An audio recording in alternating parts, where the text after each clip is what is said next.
이 시간 예배를 위해 우리를 대표해서 진선주 권사님 기도해 주시겠습니다.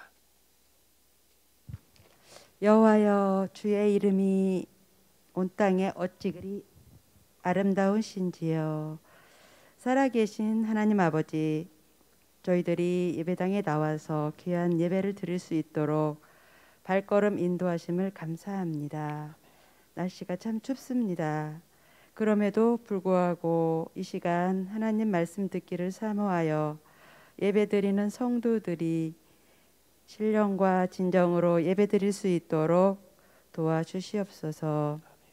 이 세대를 분별하여 하나님 앞에서 늘 깨어 기도하는 성도들이 되게 하시고 주님의 사랑을 입은 자녀로 살아감을 무엇보다 귀하게 여기며 감사하며 날마다 하나님과 임마누엘 하게 하여 주시옵소서. 진실하신 하나님, 이 나라의 새로운 지도자를 위해 기도합니다. 먼저 하나님을 경외하며 정의와 공의를 위해 헌신하는 일꾼이 세워질 수 있도록 도와주시옵소서. 이를 위하여 온 교회가 기도할 수 있도록 허락하여 주옵소서. 아울러 남과 북이 하나 되길 기도합니다. 주님의 시간에 주님의 때에 통일이 이루어지길 기도하오니 주님 도와주시옵소서. 저희 사랑의 빛 교회가 머리 대신 그리스도를 통하여 각 지체가 잘 연합하여 온전한 교회를 이루도록 도와주시옵소서. 가난하고 연약하고 아픈 지체를 잘 섬길 수 있도록 저희 교회가 하나님을 사랑하고 이웃을 사랑하는 말씀의 교회가 되게 하옵소서. 이 시간 하나님의 말씀을 선포하시는 목사님을 성령님께서 친히 붙들어 주시고 오직 진리의 말씀만 전할 수 있도록 주님 함께하여 주옵소서. 예배의 시종을 주님께 맡기며 예수 그리스도의 이름으로 기도합니다. 아멘.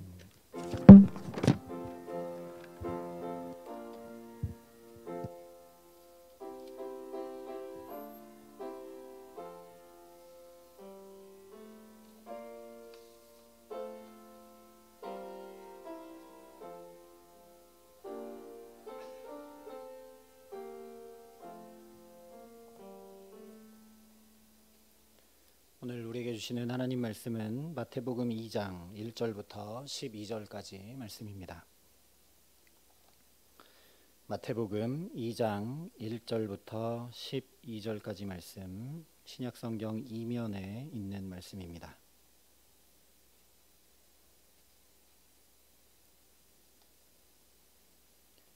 마태복음 2장 1절부터 12절까지 말씀을 제가 봉독해 드리겠습니다. 하나님의 말씀입니다. 헤롯 왕 때에 예수께서 유대 베들레헴에서 나심에 동방으로부터 박사들이 예루살렘에 이르러 말하되 유대인의 왕으로 나신 이가 어디 계시냐? 우리가 동방에서 그의 별을 보고 그에게 경배하러 왔노라 하니 헤롯 왕과 온 예루살렘이 듣고 소동한지라. 왕이 모든 대제사장과 백성의 서기관들을 모아 그리스도가 어디서 나겠느냐 물으니 이르되 유대 베들레헴이오니 이는 선지자로 이렇게 기록된 바 또 유대 땅 베들레헴아 너는 유대 고을 중에서 가장 작지 아니하도다. 내게서 한 다스리는 자가 나와서 내 백성 이스라엘의 목자가 되리라 하였음이니이다. 이에 헤롯이 가만히 박사들을 불러 별이 나타난 때를 자세히 묻고 베들레헴으로 보내며 이르되 가서 아기에 대하여 자세히 알아보고 찾거든 내게 고하여 나도 가서 그에게 경배하게 하라. 박사들이 왕의 말을 듣고 갈새 동방에서 보던 그 별이 문득 앞서 인도하여 가다가 아기 있는 곳 위에 머물러 서 있는지라. 그들이 별을 보고 매우 크게 기뻐하더라. 집에 들어가 아기와 그의 어머니 마리아가 함께 있는 것을 보고 엎드려 아기께 경배하고 보배압을 열어 황금과 유향과 몰약을 예물로 드리니라. 그들은 꿈에 헤로데게로 돌아가지 말라 지시하심을 받아 다른 길로 고국에 돌아가니라. 아멘. 마태복음은 하나님 나라에 대해 말씀합니다. 천국 복음에 관한 말씀이죠. 그래서 특별히 하나님 나라를 고대하고 갈망하고 기다렸던 유대인들에게 그 하나님 나라의 주인공이 바로 예수시다라고 선포합니다. 그래서 마태복음 1장은 예수님이 누구신가라는 질문에 대한 대답을 말씀을 합니다. 구약에 예언된 그대로 아브라함과 다윗의 자손으로 오신 분이라고 증명을 합니다. 그래서 예수가 구원자이시고 그 예수로 인해 그 예수를 믿으면 나의 세계가 아니라 바로 천지창조와 비할 수 없는 놀라운 그리스도의 세계가 열린다라고 말씀을 합니다. 이어서 오늘 2장은 그 예수가 어디에 오셨는지 증명하고 있습니다. 첫째로 유대 베들레헴에서 나셨다라는 것이고, 둘째는 나사렛에서 자라셨다라고 말씀을 합니다. 이 두 가지 모두 구약의 예언대로 이루어졌다는 것이죠. 그 중에 오늘 말씀에서는 특별히 베들레헴에서 구세주가 나신 것을 아주 드라마틱하게 증명을 하고 있습니다. 그것도 성경을 가장 잘 아는 유대인 중에 유대인인 대제사장들과 서기관들의 입을 통해 5절과 6절에 이렇게 증명을 합니다. 이르되 유대 베들레헴이오니 이는 선지자로 이렇게 기록된 바 또 유대 땅 베들레헴아 너는 유대 고을 중에서 가장 작지 아니하도다. 내게서 한 다스리는 자가 나와서 내 백성 이스라엘의 목자가 되리라 하였음이니이다. 성경을 가장 잘 알고 있던 대제사장들, 서기관들의 입으로 그들의 고대하고 기다리던 하나님 나라의 주인공인 왕이 유대 베들레헴에서 난다라고 선지자를 통해 예언돼 있다라고 증명을 하고 있는 것이죠. 이렇게나 잘 알고 있는데 구약에 예언된 그대로인데 뭐가 대체 드라마틱하다는 것인가? 예를 들면 어느 집의 아들이 올림픽 경기를 해서 금메달을 땄는데도 그 식구들은 전혀 그 사실을 모른 채로 있다고 한번 생각해 보시기 바랍니다. 그런데 갑자기 집에 방송사 기자들이 들이닥치고 카메라가 막 들어오고 신문 기자들이 취재하겠다고 몰려오자 그제서야 식구들이 자기 집에 무슨 일이 일어난 것을 깨달은 것과 똑같은 상황이 오늘 마태복음 2장의 내용과 같다라는 겁니다. 구세주가 자기들이 기다리던 고대하던 메시아가 그 왕이 자기 민족에게 났는데도, 그리고 자기들은 그 구약의 예언을 아주 잘 알고 있고 명확하게 알고 있어서 베들레헴에서 난 것까지 명확히 알고 있는데도 정작 당사자인 유대인들은 전혀 모르고 있다가 수천 리나 떨어진 동방의 박사들이 오자 그제서야 구세주 탄생 소식을 알게 된 것이죠. 문제는 이 소식이 올림픽 금메달 소식과는 비할 수 없는 기쁨의 소식, 말 그대로 복음임에도 불구하고 오히려 정반대의 소식으로, 기쁘지 않은 소식으로 들려졌다라는 것입니다. 왜냐하면 이 구세주, 유대인의 왕이 왕궁에서 태어나지 않았기 때문이죠. 헤롯 왕의 궁에서 그 후계자로 왕이 나야 되는데 그 왕궁에서 누군가 태어난 것이 아니라 왕궁 밖에서 다른 왕이 태어났다고 하니 이 왕이 났다는 소식은 헤롯에게는 선전포고와 같은 소식이었던 것이죠.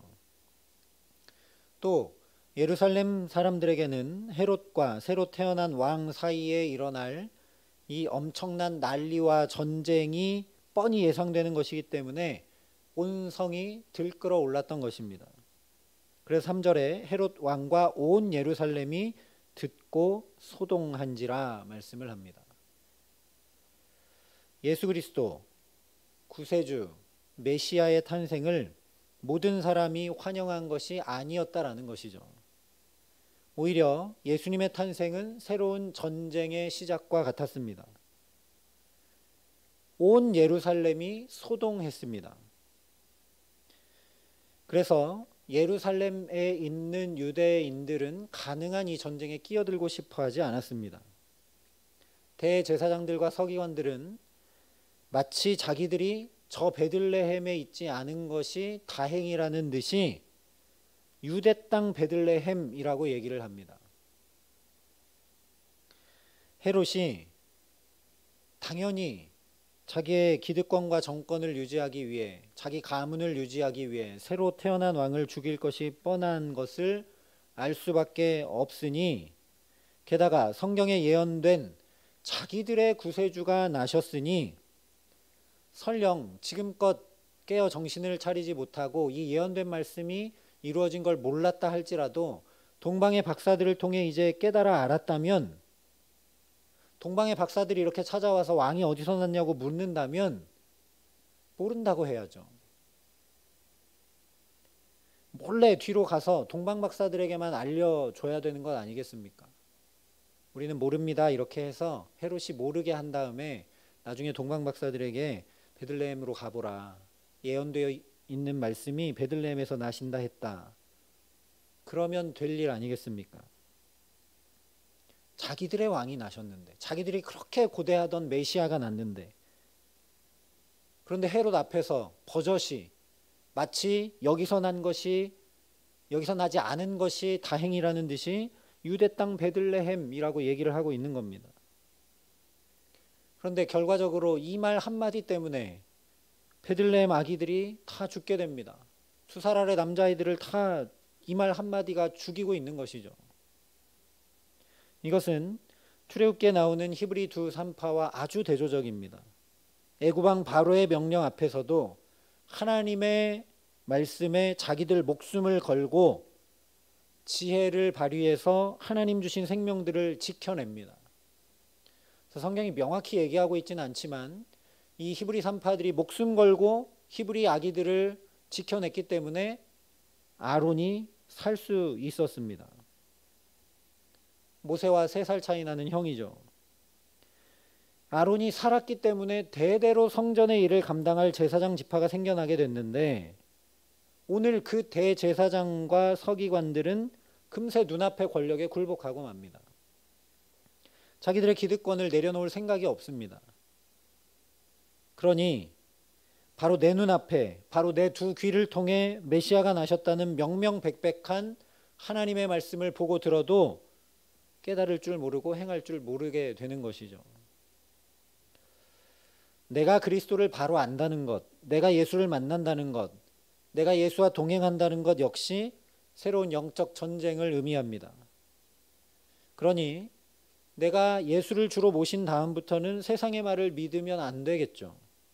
내 생각을 믿어서도 안 됩니다. 내가 예수를 주로 모신 다음부터는 철저히 하나님의 음성을, 하나님의 말씀을 듣고 따라가야 합니다. 우리 잘 알고 있죠. 그런데 왜 우리가 하나님의 음성을 듣고 잘 따르지 못하는가? 이미 내 결론을 갖고 있기 때문에 그렇습니다. 오늘 대제사장들과 서기관들처럼 헤롯의 마음에도 들게 하고 또 훌륭한 하나님의 백성도 될 수 있다라고 우리도 착각하고 있는 것 아닌지 모르겠습니다. 왕궁에서 헤롯의 마음에도 들게 하고 또 내가 유대인 중에 유대인인 대제사장과 서기관이니 하나님 앞에도 잘 행하고 그렇게 살아갈 수 있다고 우리도 나도 모르게 착각하고 있는 것 아닌지 모르겠습니다. 대제사장들과 서기관들처럼 성경은 정말 해박하게 알지만 그 해박한 성경 지식과 아무 상관없이 자기들 눈앞에 있는 권력인 이 헤롯의 비율을 잘 맞춰서 이 예루살렘 성 안에서 성공하는 것이 하나님의 복인 것처럼 생각하고 있는 것 아닌지 모르겠다라는 것이죠. 정말 예언된 대로 자기들의 왕이 탄생한 줄 알았다면 모른다고 해야죠. 대제사장이, 서기관이, 밤낮 성경 보고 연구하는 사람이 그것도 모르냐고 정말 무식하다고 헤롯 앞에 그런 소리 들을 각오를 해야죠. 그리고 베들레헴 사람들에게 뻔히 보이는 아기들의 대량 학살 소식을 미리 알려주고 동방 박사들처럼 헤롯을 따돌리고 다른 곳으로 가야 마땅한 일 아니겠습니까? 그런데 이 대제사장들과 서기관들은 자기들의 그 기득권을 포기하지 못해서, 자기 생각과 자기 계획을 내려놓지 못해서 자기들의 왕의 탄생 소식 앞에 아무것도 한 것이 없습니다. 정말 성경을 해박하게 알았지만 정작 그 성경 말씀을 자기 자신에게는 아무것도 적용하지 않았다는 거죠. 지금은 베들레헴의 2살 아래 남자 아기들을 죽이지만 이렇게 자기 생각과 자기 계획과 자기 기득권을 내려놓지 않은 대제사장들, 서기관들이 결국은 자기들의 왕으로 오신 메시아 예수를 자기들의 손으로 죽게 만들고 말게 됩니다. 반대로 오늘 동방 박사들은 성경을 해박하게 알고 있는 것도 아닌데 자기들에게 들려온 그 말씀, 베들레헴에서 메시아가 나셨다는 그 말씀을 듣고 자기들의 발걸음을 직접 그 말씀 따라 움직여 말씀을 이뤄 나갑니다. 그래서 오늘 말씀의 중심 단어는 바로 경배입니다. 동방 박사들은 오직 경배하기 위해 예수를 찾아왔습니다.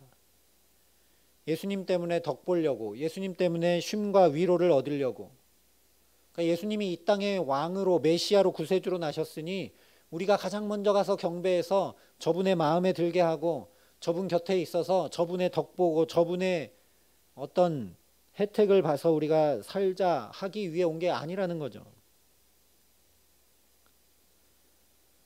저와 여러분은 예배 자리에 무엇 때문에 나오는지 다시 점검해보고 다시 되돌아 보아야 할 것 같습니다. 나는 정말 여기 왜 나왔는가? 나는 왜 예배하는가? 나는 정말 나의 주 예수 그리스도를 경배하기 위해 예배하는가? 그런데 오늘 동방 박사들을 보면 그냥 경배하지 않습니다.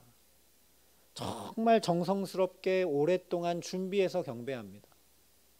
그것도 가장 귀한 것을 준비해서 드리며 경배합니다. 그래서 우리 예배를 되돌아 봐야 된다는 거죠. 나는 그렇게 예배하고 경배하고 있는가?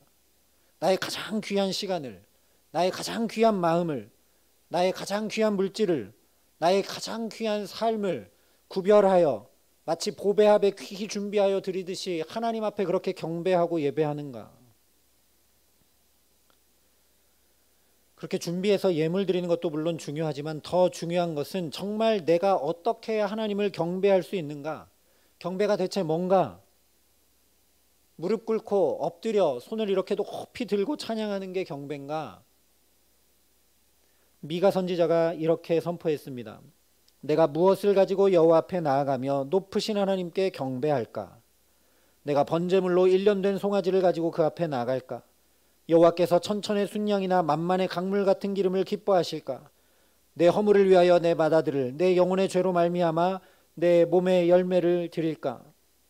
사람아, 주께서 선한 것이 무엇임을 내게 보이셨나니 여호와께서 내게 구하시는 것은 오직 정의를 행하며 인자를 사랑하며 겸손하게 내 하나님과 함께 행하는 것이 아니냐. 미가 선지자가 내가 무엇으로 하나님께 경배할까? 곰곰이 따져보고 생각해보고 하다가 결국 얻은 결론이 뭐냐? 내가 하나님을 경배한다는 건 하나님과 함께 하는 것이구나. 하나님과 함께 행하는 것이구나. 하나님 내 곁에 모시고 그래서 정의를 행하고 그래서 인자를 사랑하는 것이구나.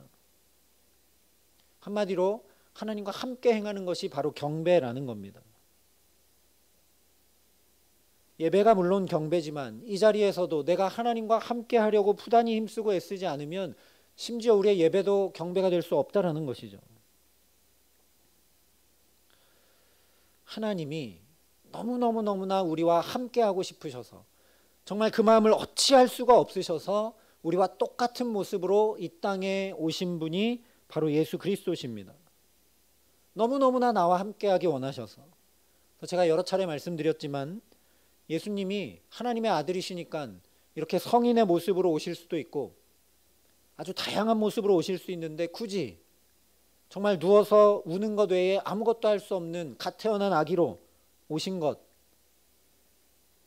그 어느 누구도 아기를 보고 거부하거나 무서워하거나 도망가거나 하지 않는, 오히려 먼저 다가가서 어떻게든 웃게 하려고 하고, 아기를 보면 우리의 입도 미소가 띄어지는, 누구든지 다가올 수 있는 그런 아기 예수로 우리에게 오셨다라는 겁니다. 너무나 우리와 함께하고 싶으셔서. 보고 싶어하는 부모님을 찾아뵈면 부모님께 뭐 좋은 걸 갖다 드리고 뭘 잘해서가 아니라 그저 사랑하는 아들, 딸 얼굴 보는 것, 만나는 것, 같은 공간에서 함께 시간을 보내는 것 자체로 너무너무 기뻐하시는 걸 보게 되죠. 하나님과 함께 한다는 것이 바로 그런 의미라는 것입니다. 미가서의 말씀대로 내가 내 모든 삶을 하나님과 함께 하는 것이 바로 주님을 경배하는 일입니다.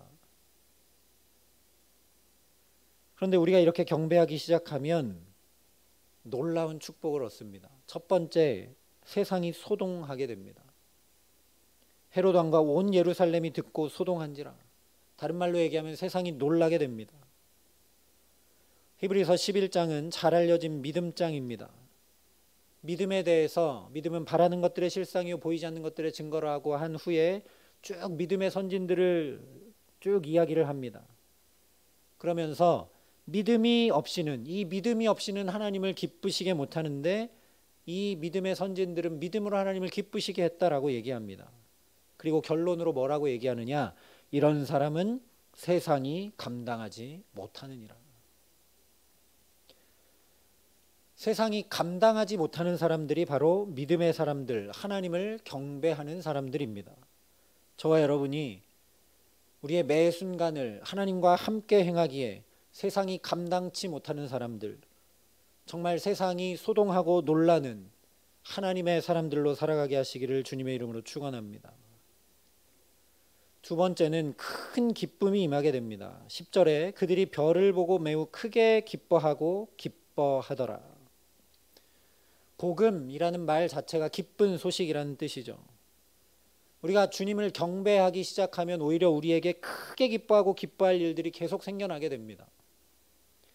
생각지도 못하고 뜻하지도 못한 일들 때문에 오히려 내가 기뻐하게 됩니다. 동방박사들이 그랬죠.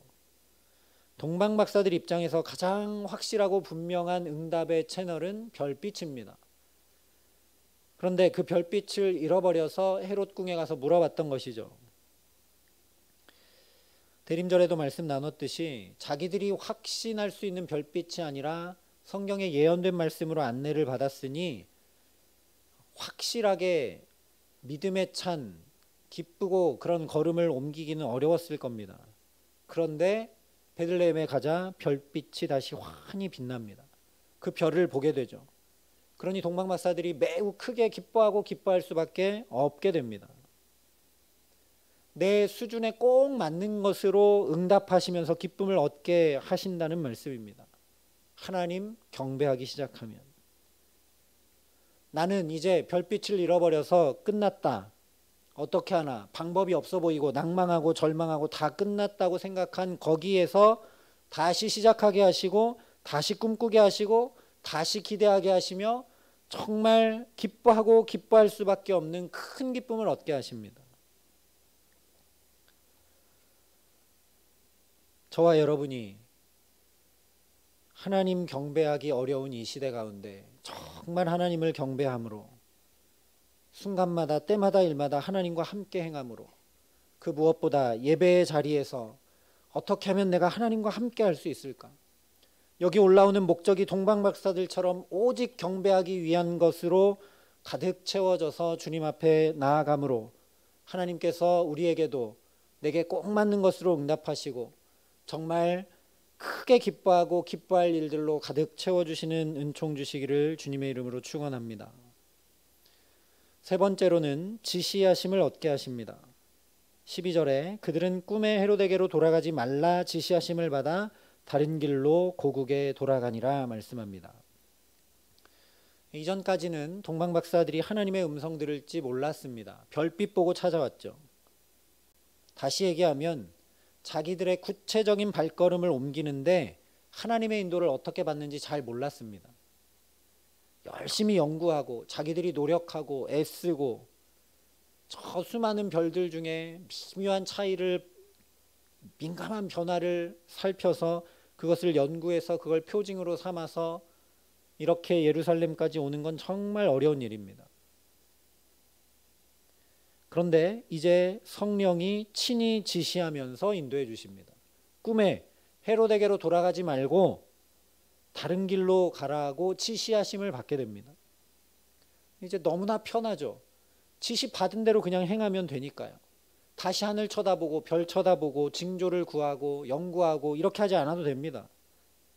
지시하신 대로 그냥 하면 됩니다. 다시 말하면 놀라운 신앙의 변화가 일어나게 됩니다.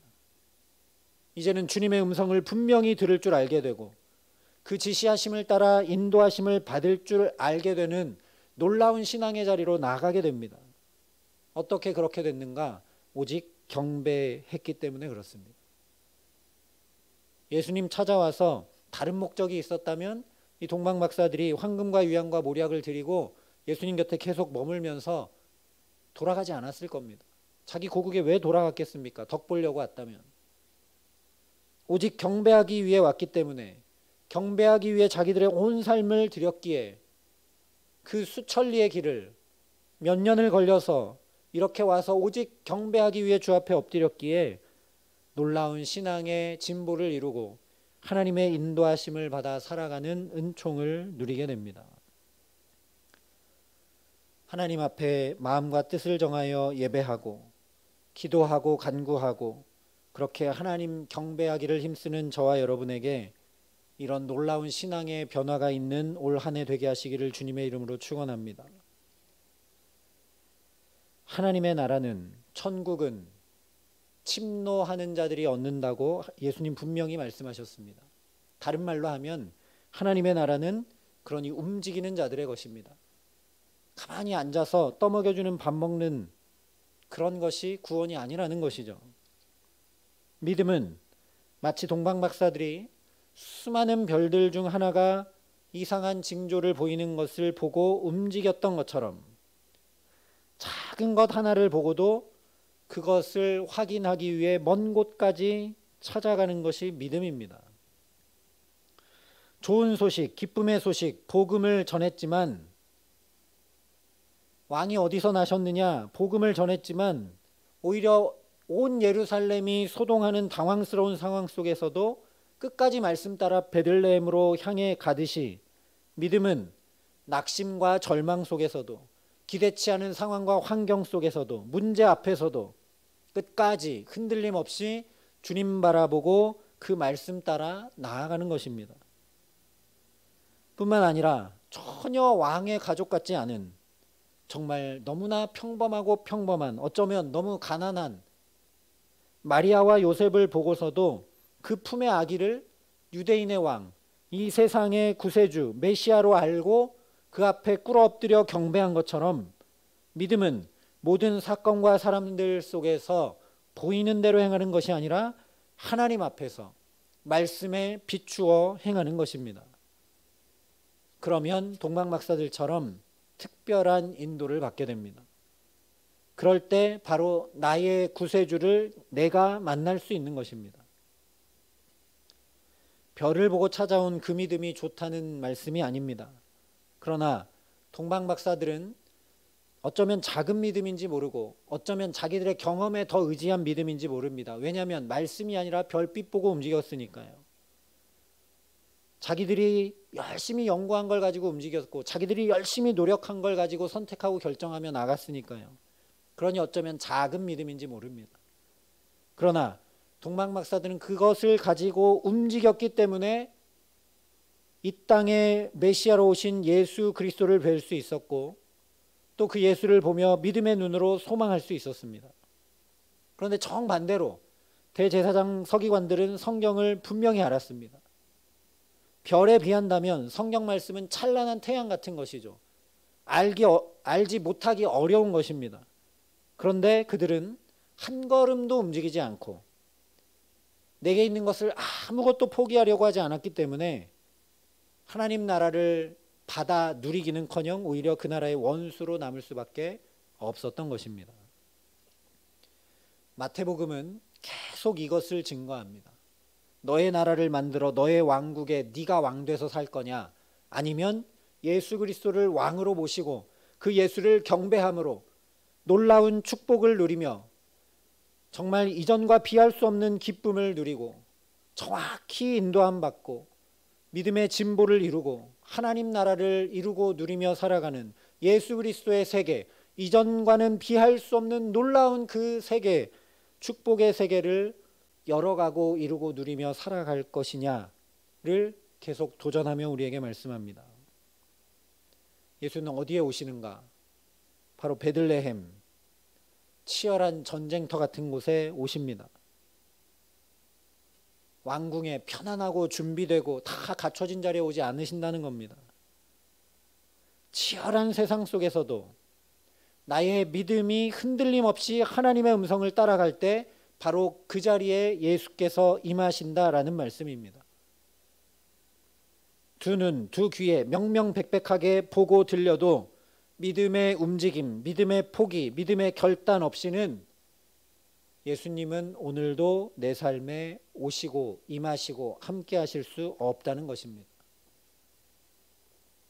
오늘도 이 귀한 시간, 저와 여러분의 삶이 동방박사들과 같이 예수를 만나고 기뻐하는 삶 되게 하시기를 간절히 소망합니다. 우리가 각자 어떤 삶의 상황과 환경 속에 있다 할지라도 동방박사들이 그랬던 것처럼 세상이 소동하고 있는 이 현실을 살아가고 내가 기대한 것과는 전혀 다른 방향으로 흘러가고 사람들은 내게 동의해 주거나 내게 힘을 실어주거나 하지 않는다 할지라도 동방박사들처럼 거기서도 하나님의 음성에 귀 기울이고 그 음성을 놓지 않고 따르고 순종하며 내 발걸음을 직접 움직여 그 말씀을 준행하고 나의 생각과 계획과 기득권을 포기하고 내려놓음으로 별빛을 따라가는 것이 아니라 말씀을 따라가서 내 경험이나 판단이 아니라 말씀을 따라가 베들레헴으로 움직였던 것처럼 내 경험이나 내 생각이나 내 기득권이나 다른 것들을 내려놓고 주님의 말씀을 따라가므로 나의 삶에 참된 왕으로 예수께서 임하실 수 있도록 그렇게 하나님과 함께함으로 경배하는 삶을 살아갈 수 있도록 저와 여러분을 성령으로 붙들어 주시기를 간절히 기도합니다. 그래서 오늘 동방박사들이 그러했던 것처럼 큰 기쁨을 누리게 하시고 정확히 인도함 받고 응답받고 지시하심을 받게 하시고 정말 하나님 앞에 우리의 믿음이 아름답게 진보되어져 가므로 주님의 나라, 주님의 세계가 우리 가정과 자녀와 일터 가운데 환히 열려가게 하시는 은혜 주시기를 우리 구주 예수 그리스도의 이름으로 간절히 축원합니다. 함께 기도하시겠습니다. 이 시간 우리 기도할 때 하나님, 주님을 경배함을 다시 세울 수 있도록 우리를 성령으로 붙들어 달라고 이 시간 함께 기도하겠습니다. 하나님, 나는 정말 주님 경배하고 있는지요? 나는 정말 주님 경배하려는 그 단 한 가지 목적 가지고 주님 앞에 엎드리고 기도하고 예배하고 말씀을 구하고 있는지요? 아버지 하나님, 우리에게 성령으로 역사하여 주셔서 오늘 동방박사들과 같이 오직 주님을 경배하는 주님의 자녀들 될 수 있도록 우리에게 함께하여 주시옵소서. 그래서 주를 경배함으로 오직 예수 그리스도를 바라보고 나아감으로 우리에게도 그 예수께서 열어주시는 놀라운 세계, 이전과는 비할 수 없는 기쁨이 임하고 이전에는 경험치 못했던 주의 지시하심을 받아 살아가는 놀라운 신앙의 자리로, 믿음의 자리로 나아갈 수 있도록 우리에게 함께하여 달라고 이 시간 우리 주님 앞에 간절한 마음으로 기도하겠습니다. 사랑과 은혜가 풍성하신 아버지 하나님, 주님의 은혜를 감사합니다. 오늘도 우리의 경험을 의지하고 우리의 판단을 의지하고 곁에 있는 사람을 의지하고 하나님, 우리의 상황과 환경에 민감히 반응하며 살아가는 우리들을 또 부르셔서 주님의 말씀을 들려주시고 깨우쳐주시니 감사합니다. 아버지 하나님, 우리에게 들려진 말씀을 따라 우리의 발걸음 움직이는 믿음의 사람들 될 수 있도록 우리를 축복하시고 붙드시고 함께하여 주시옵소서. 하나님, 우리는 작고 미약하고 연약하지만 아버지 하나님, 한 가지라도 주님의 말씀을 따르며 주를 경배함으로 나아갈 때 주님 오늘 약속하시고 말씀하시고 동방박사들에게 경험케 하셨던 그 놀라운 은혜가 우리 가정과 자녀들과 일터에 임할 수 있도록 하나님 은혜를 더하여 주시옵소서. 우리에게도 매우 크게 기뻐하고 기뻐할 일들이 이 어려운 시대와 세대 가운데 하나님 은혜로 누려지는 축복을 얻게 하여 주시옵소서.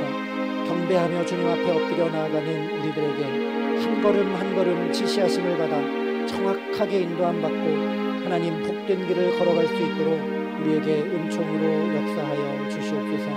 아버지 하나님, 또한 우리가 그 무엇보다 신앙의 진도를 이루어 정말 주님의 음성 듣고 주님의 말씀을 따라 움직이며 주를 경외하는 축복을 누리는 그런 복된 삶 살아갈 수 있도록 우리에게 역사하여 주셔서 우리의 가정과 자녀들과 일터에 예수 그리스도로 인하여 새롭게 열리는 그 아름다운 세계, 축복된 세계, 기쁨의 세계, 복음의 세계를 올 한 해 주와 동행함으로 매사에 주와 함께함으로 그렇게 주를 경배함으로 누리고 이루고 전할 수 있도록 우리 모두를 축복하여 주시옵소서. 시간 우리 다시 한 번 더 기도할 때 오늘은 특별히 우리 환우들을 위해 함께 기도하겠습니다.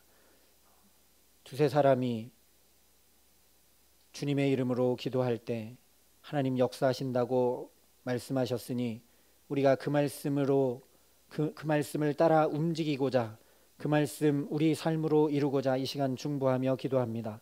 아버지 하나님, 질병으로 인하여 아프고 힘들고 곤고한 우리 지체들을 기억하여 주시옵소서.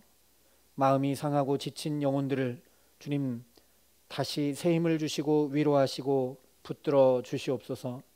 하나님, 경제적으로 어려워진 지체들 가운데 하나님 함께하여 주시고 돕는 손길들을 붙이시고 지혜와 능력을 더하시고 하나님 믿음과 소망 잃지 않도록 함께하여 주시옵소서라고 우리의 힘겹고 어렵고 아픈 지체들을 위해 이 시간 우리 함께 말씀을 따라 중보함으로 함께 기도하겠습니다.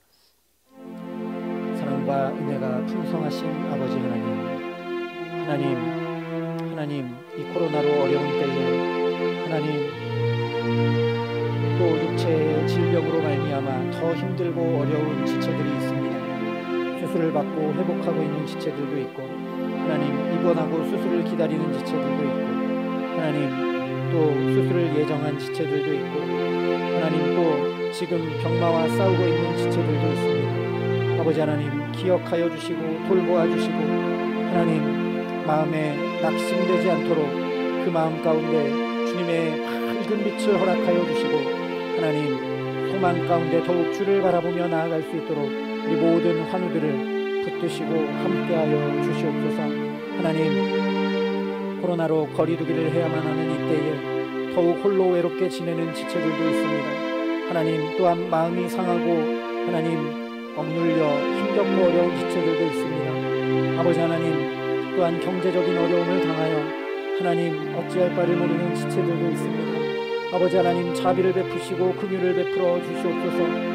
우리에게는 아무 힘도 능력도 사랑도 없으나 하나님, 그러나 주님의 이름으로 우리 두세 사람이 간구하고 주 앞에 기도할 때 주께서 응답하시고 주께서 역사하시겠다 하신 말씀 의지하여 이 시간 기도하오니 아버지 하나님, 그렇게 주를 경배함으로 이 시간 우리가 주 앞에 나아가오니 이 기도를 들으시고 하나님 힘들고 어려운 지체들 가운데 환우들 가운데 하나님의 크신 능력으로 하나님의 사랑으로 하나님의 돌보심으로 하나님의 붙드심으로 일으켜 세우심으로 주님 역사하시고 함께하여 주시옵소서.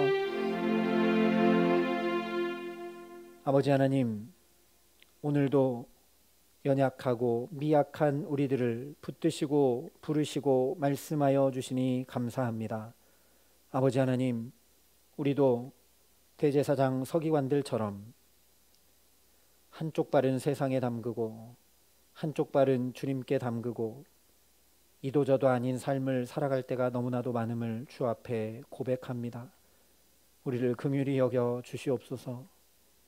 마음은 원이로 돼 육신이 약함도 주님 아시오매 우리를 긍휼히 여겨 주시옵소서. 아버지 하나님, 그러니 우리가 준행할 수 있도록, 우리가 그 말씀 따라 행할 수 있도록 더욱 성령으로 붙들어 주시고 우리에게 그 말씀이 끊임없이 들려올 수 있도록 주님 우리를 붙드시고 함께하여 주시옵소서. 하나님, 그래서 오늘 동방 박사들이 그러했던 것처럼 우리도 주님의 인도를 받기 원합니다. 걸음걸음마다 주님의 지시하심을 받아 우리의 가정과 자녀들과 일터가 어찌할 바를 모르는 이때에 정말 주님의 지시하심을 받아 복된 길, 생명길을 걷기를 간절히 소원합니다. 아버지 하나님, 또한 그렇게 우리가 주님을 경외함으로 큰 기쁨의 좋은 소식들이 우리 삶 가운데 날마다 들려오게 하여 주셔서 우리를 통하여 복음이 전하여지는 축복을 누릴 수 있도록 하나님 함께하여 주시옵소서. 그래서 우리가 주님 앞에 다시 우리의 마음을 새롭게 하기 원합니다. 성령 하나님, 우리를 새롭게 하여 주셔서 정말 주님을 경배할 수 있도록, 주님을 경배함을 잃어버리지 않도록 하나님 우리에게 함께하여 주시옵소서. 하나님, 주님의 말씀을 따라 행하는 것 너무나 없어 이 시간 주님의 말씀 따라 행하고자 하나님 우리가 중보하며 기도합니다. 두세 사람 모인 곳에 주님의 이름으로 하나님 기도하면 주께서 응답하시고 역사하신다 말씀하셔서 하나님 이 시간 우리 아픈 지체들, 또한 어려움 당한 지체들, 마음이 힘들고 외로운 지체들을 위하여 함께 기도하였사오니 주님 말씀대로 응답하셔서 새 힘을 주시고 소망이 끊이지 않게 하시고 지혜를 더하시고 위로하여 주시고 주님 붙들어 함께하여 주시옵소서. 감사를 드리며 우리 주 예수 그리스도의 이름으로 기도합니다. 아멘.